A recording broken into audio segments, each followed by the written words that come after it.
options, it can seem impossible trying to find the best food for your pets. So we're at PetSmart on Regent with Rob Esguerra, finding a little bit about what you should be looking for next time you head out for that bag of food. Good morning. Good morning. So first of all, how has the food kind of evolved? Because the trend in kibble is even changing. Yeah, the trend in kibble is changing. You know, not a lot of thought used to be put into dog food, but now with the trends of wholesome ingredients, no byproducts and all that, you're seeing that in a lot of foods with the double proteins, the lamb and turkeys, the fruits and veggies as well. So it's definitely gotten healthier for dogs. There's a couple key points that people want to look for on a label. The first of all being locally sourced. Yeah, locally sourced. You want to grab a food that's made in Canada, sourced in Manitoba if you live in Manitoba, but definitely sourced in the country where it's made.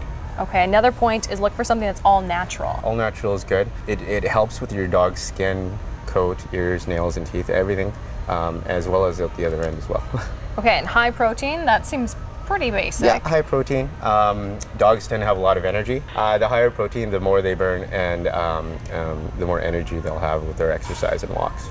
And some foods will actually contain superfoods. What are those and what do you want to look for? Superfoods would be like fruits and veggies, double, sometimes triple proteins. Especially if your dog's high energy, you want to get foods like that that have those ingredients. And this is another big one, grain-free. Grain-free is huge, yes.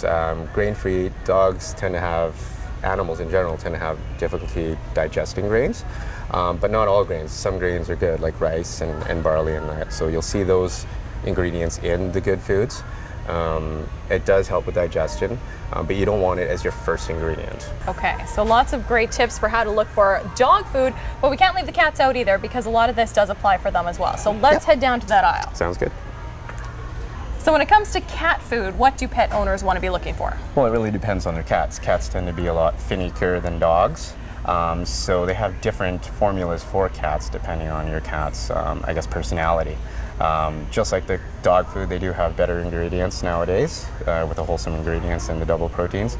But cats tend to like texture and smell as opposed to flavor. So if your cat likes pate, or if your cat likes the scent of salmon, stick with that.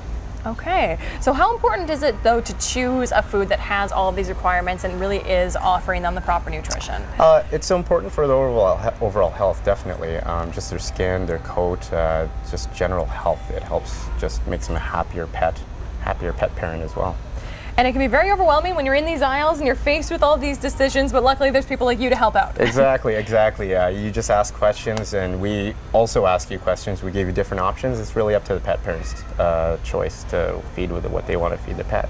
Well, there you go. Thank you so much, Rob, and those great tips for how to find the perfect food for your loving pet. And that's Your Pets for today. There you go, some help for you when it comes to shopping the aisles. Yeah, if you're totally lost, just ask those people because they know exactly what to do. And quite often you're trying a bunch of different bags and then you're wasting a lot of money if the dog or the cat doesn't like it. So try to narrow it down a little bit to what they may like. Yeah, if you don't have to bring home 3 bags that they're not going to enjoy, that's a big savings for you. Cool stuff. If you want to see that again, hit breakfasttelevision.ca. It's also where you get more information like stuff coming up this weekend. We've got details coming up in Sound of Words, some cool bands playing our way, and what you can see tonight at Red River Co-op Speedway as they celebrate 40 years in business. The track has changed a lot, so we'll talk about that in a special race, including fireworks coming up tonight. All that and more on BT.